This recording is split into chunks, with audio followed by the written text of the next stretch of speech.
The file begins. The year 2026 was supposed to be the final seal on her digital coffin. Instead, a ghost rattled the lid. An old interview, a relic from the New York Times Magazine printed before the world knew the name, NXIVM, resurfaced with the cold precision of a stiletto. In it, her own words, sharp and proud, claimed the ritual of branding as her own creation. A mark of ultimate commitment, she had called it. This was not the broken woman from the podcast. This was the architect admiring her work. The carefully constructed identity of Allison Mack, the quiet student of social work, began to fray. Her atonement now looked like an alibi. And the world was the jury. The silence in her new home, once a sanctuary, now felt like the holding cell before a pause verdict. The media's reaction was not a wave. It was a feeding frenzy. The carefully curated redemption narrative of her 2025 podcast became Exhibit A in a new, far more public trial.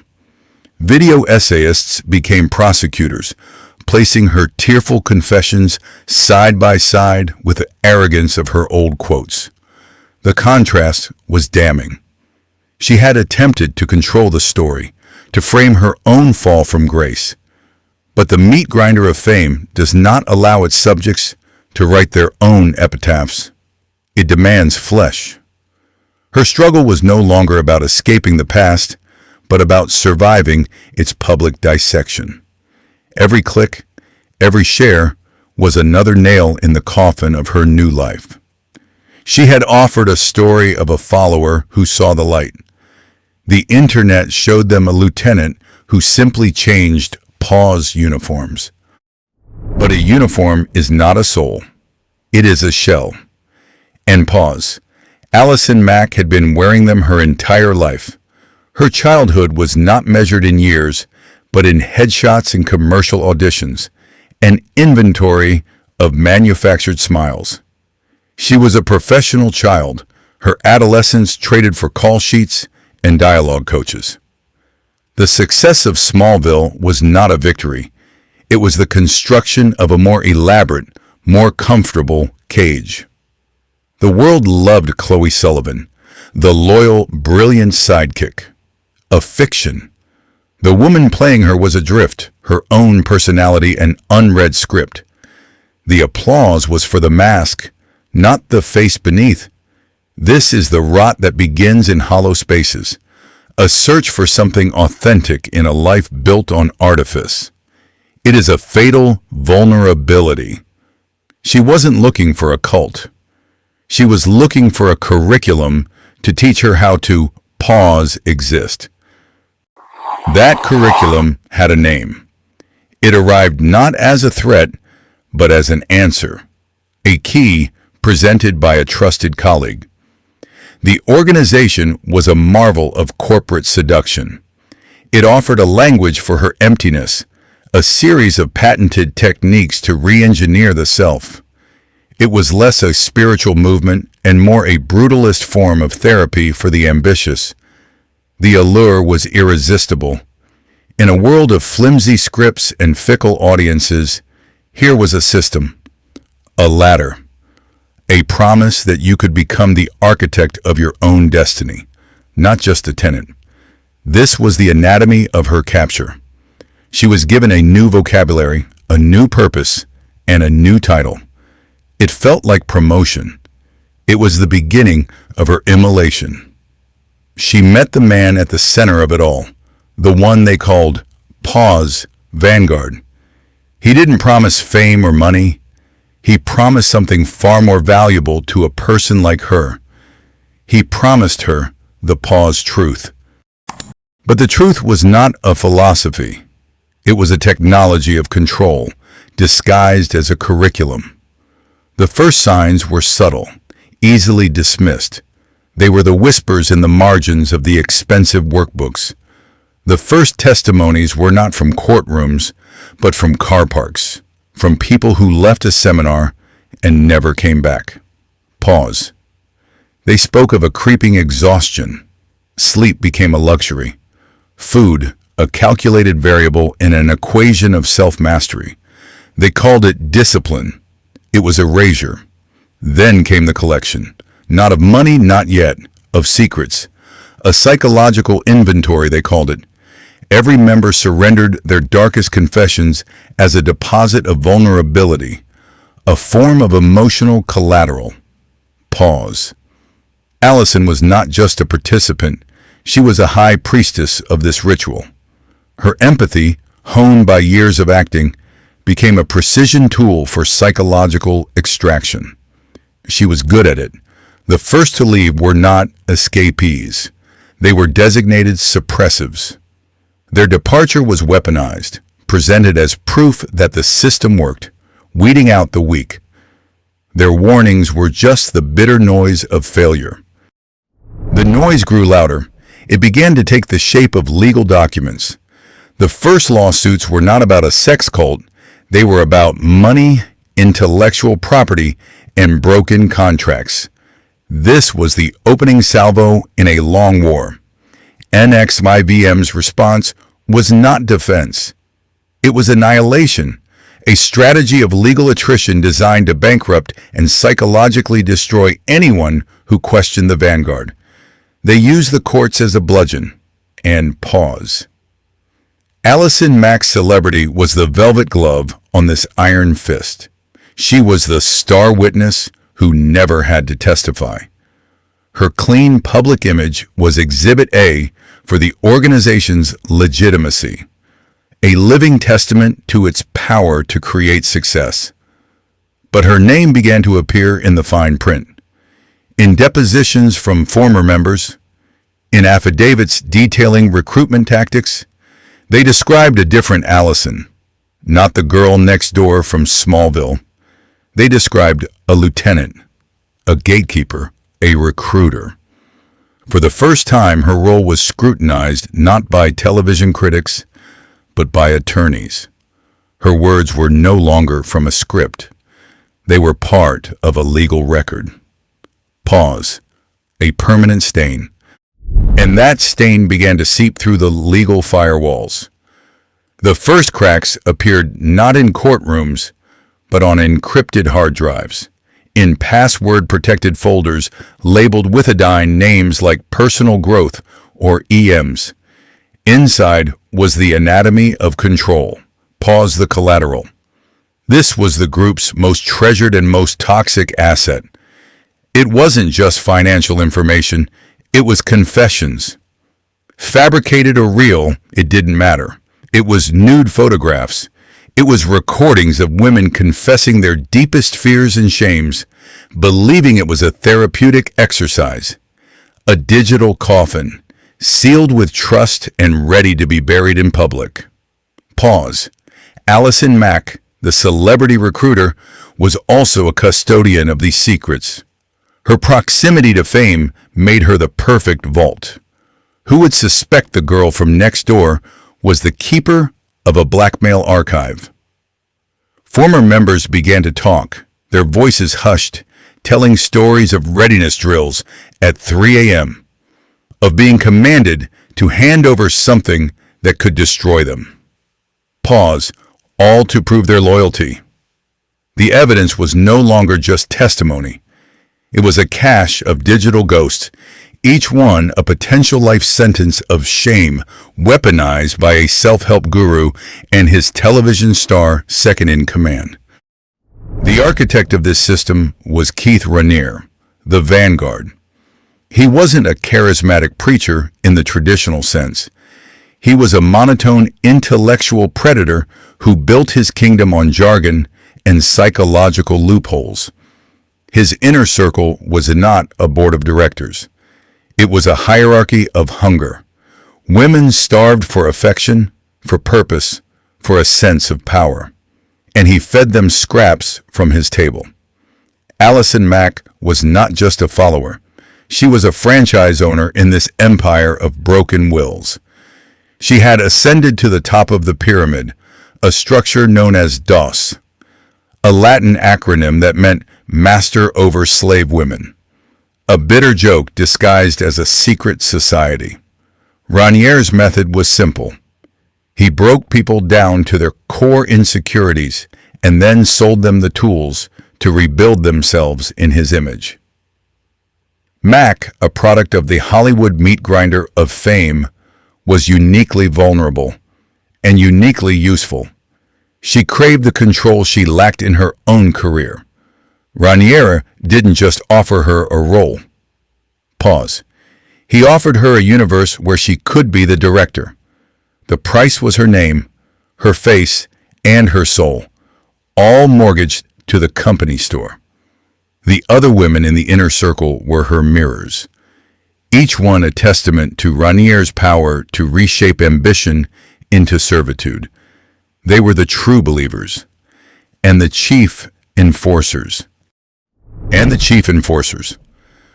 But every empire, no matter how secret, eventually appears on a map.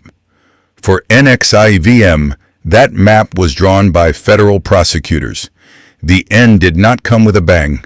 It came with a knock on the door, April 20, 2018. A date that would become the first line in her public obituary. Pause. Allison Mack, the recruiter-in-chief, was arrested by the FBI. The clean, predictable world of television scripts vanished, replaced by the cold, hard prose of a federal indictment. There was no director to yell cut, no second take. The charges were an anatomy of her secret life. Sex trafficking conspiracy, forced labor conspiracy, racketeering, words that felt alien in the mouth of America's sweetheart, yet fit the evidence like a custom-made suit. Her face, once a symbol of girl-next-door innocence, was now plastered across news sites, stripped of its Hollywood gloss. The shock was not that the cult was real. The shock was that she was its architect. The girl who played Clark Kent's best friend was now accused of being a real-life Lex Luthor, running a shadow organization built on blackmail and branding irons. The system she had mastered, the pyramid of devotion, had crumbled. Pause, and she was standing right in the middle of the wreckage. The first part of the bill for her soul had finally come due. The trial began. Not just her trial, but a public autopsy of a decade of lies. The courtroom was a cold, wood-paneled box, a stage where Mack was no longer the star, but a specimen under a microscope. The prosecution strategy was simple, brutal. They used her own words against her. Emails, text messages, recordings. Each piece of evidence was another nail hammered into the coffin of her public persona.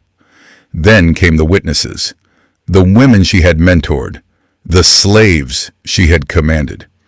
One by one, they took the stand, their voices quiet, but their stories deafening. They spoke of hunger, of humiliation, of being branded like cattle at the direction of the woman sitting just feet away, refusing to make eye contact. The public, which had once paid to see her pretend, was now captivated by her reality. This was the ultimate reality show. The Fall from Grace, broadcast in high definition. You could almost hear the collective gasp as the prosecution detailed the collateral system. The compromat, naked photos, family secrets, financial ruin, all held in a digital vault, the keys to which were held by Mack and Paz Raniere. It was a masterpiece of psychological warfare, and the prosecution had the blueprints. Her only move was to fold, to turn state's witness against the monster she helped create. A final, desperate act of self-preservation. It was a transaction, cold and stripped of emotion, conducted in the hushed corridors where justice is priced and sold. The plea bargain was not a moment of catharsis. Her lawyers constructed a narrative of a broken doll, a woman so thoroughly manipulated by Raniere that her own will had evaporated, leaving only his echo. She was not a monster, they argued. She was a mirror. Pause. A deeply flawed one. In court, her voice, once trained for dramatic projection, was a whisper.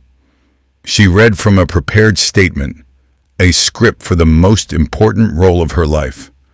The words guilty and ashamed hung in the air like dust motes in a sunbeam, visible but without substance. This was the anatomy of a surrender. While other true believers poured fortunes into fighting the inevitable, Mack chose a quieter, grimmer path. She gave them what they wanted: names, dates, the internal architecture of the cult. In exchange, she hoped to buy back a few years of her own life. A bitter trade. The day of the sentencing was gray. Not the dramatic, cinematic gray of a noir film, but the dull, oppressive gray of institutional concrete. The judge's words were not a thunderous condemnation, but a quiet, methodical dissection of her crimes and her cooperation. The sentence came down like a surgeon's final, precise cut. Pause. 3 years. Less than the 14 prosecutors demanded. Less than the victims felt she deserved. It was a number that satisfied no one and angered many. A calculated mercy that felt like a new kind of injustice. This was the official seal on her legacy. The actress was gone, replaced by federal inmate number 90838-052. Her public life was now a mausoleum of archived interviews and court transcripts, a digital tomb from which there would be no resurrection. The brand she had conceived of for others was now her own, not on her skin, but on her name. Forever. The final chapter was written not in a script, but in a legal judgment, and the epilogue was silence. The silence had a texture now. It was the rough wool of a standard issue blanket and the cold hum of institutional lighting. In the Federal Correctional Institution in Dublin, California, celebrity was a contraband item, confiscated at the gate. Her name was no longer a brand, it was a case file.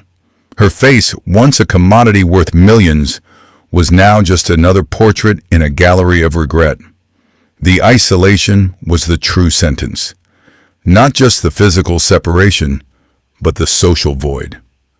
To the other inmates, she was an anomaly, not a drug mule or a bank robber. Her crime was esoteric, a story of psychological architecture and branded flesh that did not translate in the prison yard. She was the cult girl, an outcast among outcasts. The long hours were a solvent, dissolving the complex justifications and ideological frameworks Raniere had built. What remained was the raw, undiluted memory of her own voice, convincing others. Pause. The anatomy of her fall was replayed not on a screen, but on the back of her eyelids in the suffocating dark. This was not rehabilitation. It was a post-mortem audit of the soul, performed by the subject herself, with no anesthetic. Her release in July 2023 was not a homecoming. It was an expulsion into a digital panopticon. Freedom was a change of venue, not a pardon. The world she re-entered was hostile territory, every corner of the internet a monument to her disgrace. The path forward became a carefully constructed performance of penance, the pursuit of a master's degree, the work with prison art programs. These were not just acts of contrition, they were strategic maneuvers in a campaign for a new narrative, an attempt to overwrite the legacy of NXIVM with a story of redemption. But the ghosts were relentless. Every public utterance, every podcast confession was placed under a microscope. Experts dissected her speech patterns, searching for the lingering echoes of the manipulator. The public, her jury, remained skeptical. The marriage to a fellow reform pariah was another calculated step. A union built not on romance, but on a shared understanding of a toxic past, a pact between two people in permanent exile. She shed her name, hoping to shed the skin of her sins. But the digital tomb is permanent. Allison Mack is a pseudonym. Pause. The world still audits the accounts of Allison Mack, and the balance is still deep in the red. The ledger of her life, audited in the court of public opinion, remains unbalanced, a debt written in scar tissue. The master's degree was a receipt for tuition paid, not for absolution granted. In the real world, doors are heavier. A promising collaboration with a Midwest Arts and Corrections program evaporated after a single board meeting. No formal rejection, just a sudden, deafening silence. Her name, the old one, was a contagion they couldn't risk. Her new identity, a thin coat of paint on a condemned structure. Every professional opportunity is a minefield of background checks and whispered consultations. She is not a candidate. She is a liability assessment. This is the true nature of her exile. Not a physical prison, but a social quarantine. A life lived behind invisible glass, where every new face is a potential judge, and every handshake is a test of memory. The shadow of the cult is not a memory. Pause. It is a permanent feature of the architecture. Faced with a landscape of closed doors, she began constructing her own. This is the anatomy of penance in the digital age, a carefully managed campaign of contrition.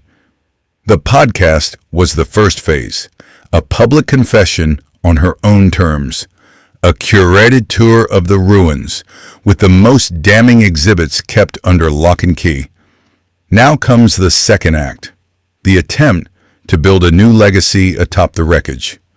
She speaks of coercive control and the mechanics of manipulation. It's a grim expertise, purchased at an unspeakable cost. The arsonist delivering a lecture on fire prevention. She attempts to launch small online workshops on personal narrative and recovery, a fragile enterprise built on the unstable ground of her own notoriety. Each positive step is weighed against the tonnage of her past. Every word of advice she offers is an echo of the poison she once dispensed. This is her bitter testament, offering a cure for a sickness she helped spread. But for those who contracted the sickness, there is no cure, only a life sentence of symptoms. Their names are not on the podcast marquee. Their scars are not a brand to be monetized. For them, every interview Mack gives is a fresh haunting. Every article celebrating her new life is a quiet desecration of their own stalled ones. They watch her build a new identity on the rubble of theirs. A master's degree in social work, a new husband, a new name.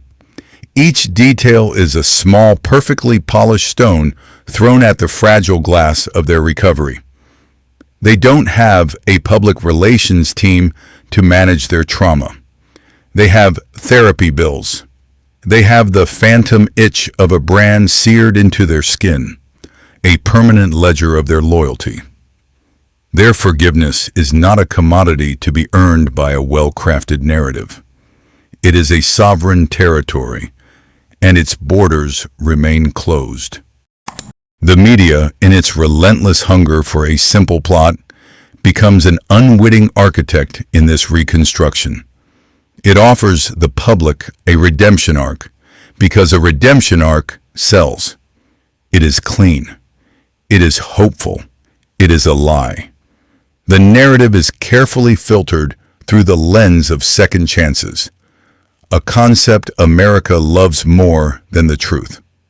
Her marriage to a reformed extremist is not presented as a bizarre symmetry of rebranded poison, but as a quirky testament to the power of change, a sideshow that distracts from the main event. Each talk show appearance is a performance in contrition, her answers rehearsed, her sorrow palatable. The camera frames her face in soft focus, searching for a flicker of the old monster, but finding only the sad, tired face of a survivor. A survivor of a catastrophe, pause she engineered. The media doesn't report on a scandal anymore. It broadcasts an ongoing audition for public absolution. This audition for public absolution becomes her final, most demanding role. Forgiveness, in the 21st century, is not a spiritual sacrament. It is a commodity. It is brokered in podcast confessionals and traded on the stock market of public opinion. Pause. Mack offers her story, carefully packaged, in exchange for a fragile peace. The public consumes her remorse like a new season of a familiar show. But true redemption is not a public relations campaign. It is a silent, cellular war fought in the dead of night. It is the inventory of sins taken alone, in a room with no cameras. Her master's degree in social work is a tool. Her marriage is a shield. These are the artifacts of a new identity, constructed over the ruins of the old one. Yet the central question remains unanswered, not for us, but for her. Can you truly help others heal when your own hands administered the poison? The architecture of atonement is complex. Its foundation is confession, but its walls are built from acts that can never be televised. It is a quiet, thankless, lifelong construction project. And some stains, pause, never wash out of the concrete. The final ledger on Allison Mack is an anatomy of a system, a cautionary tale written in the fine print of a Hollywood contract. Her story is not about one woman's fall from grace. It is about the vacuum that fame creates. A void so profound that any promise of meaning, any guru with a blueprint can seem like salvation. She was both victim and predator, a gear in the grotesque machinery of manipulation. A machine fueled by the universal human hunger to matter. The legacy of NXIVM is not just the lives it shattered. It is the chilling revelation of how easily the lines blur between self-improvement and subjugation, between a mentor and a monster. Mack's journey now is a long walk through the wreckage she helped create. Reclaiming a life is not the same as erasing a past. The name on her driver's license may change. The address may be new. But the past is not a place you leave. It is a shadow that walks with you, growing longer as the sun sets on your life. The verdict is not innocence or guilt. The verdict is a life sentence. Pause to remember. And in that remembering, the final bitter lesson is found. The most inescapable prison is the one you build for yourself.